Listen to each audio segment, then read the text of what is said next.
Hey hello everyone, welcome back to Aparna's day out.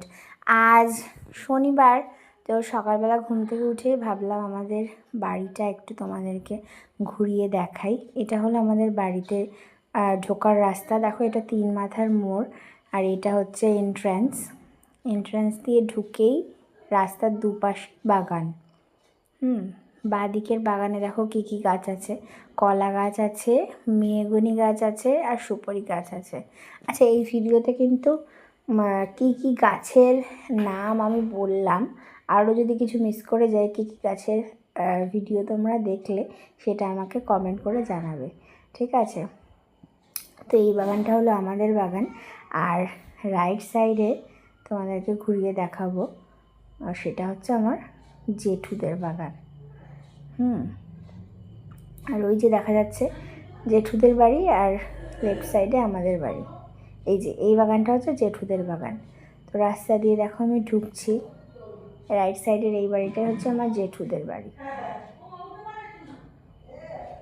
জেঠুদের বাড়িতে অনেক রকমের গাছ আছে, টগর ফুল গাছ, বক ফুল গাছ। এই দেখো ঘরের সামনেই কত ধরনের গাছ। আর এটা দেখো আমাদের কাঁঠাল গাছ, কাঁঠাল গাছের গায়ে আবার চই গাছ আছে। আর এই দেখো ছোটো ছোটো এইগুলো না ফুল গাছ, এগুলোতে বর্ষাকালে ফুল হয়। আর ওই বাড়িটা হচ্ছে আমাদের বাড়ি, ঠিক আছে? তো এটা বাড়ির পিছনে আবার আমাদের একটা ছোট্ট বাগান আছে, এখানেও সুপারি গাছ আছে, মেহগনি গাছ আছে। এই গাড়িটা হচ্ছে দাদার গাড়ি, দাদারা গাড়িতে করে এসছে, আর আমি আর আমার বর তো ট্রেনে করে এসেছি, তোমরা দেখেইছো।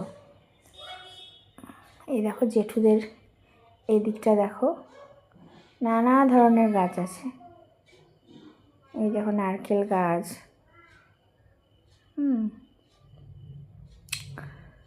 তারপরে আমি আরেকটু এগিয়ে যাচ্ছি আমাদের বাগানের মধ্যে। ওই যে দেখো, যেটা পাঁচিল মতো ছোটো ছোটো দেখা যাচ্ছে না, এটা আমাদের গোয়াল ঘর। এই ঘরে আগে আমাদের গরু থাকতো, এখনও এই ঘরগুলো ভাঙা হয়নি, সো রয়ে গেছে। এইটা আমাদের তুলসী মঞ্চ। এই তুলসী মঞ্চটা না অনেক পুরনো, আমার ঠাকুমা দাদুর আমলের। তুলসী মঞ্চটা এখনও রয়ে গেছে।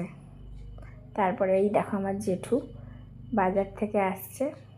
আর আমাদের বাড়ির মাঝখান দিয়ে যে রাস্তাটা চলে গেছে, তার ভিতরে আগে আমাদের প্রচুর জমি ছিল। ওই জমিগুলো তারপরে আস্তে আস্তে প্লট করে করে বিক্রি করার পরে কয়েকটা বাড়ি হয়েছে, প্রায় 5-6টা মতন বাড়ি হয়েছে। এই যে হচ্ছে সেই বাড়িগুলো। হ্যাঁ,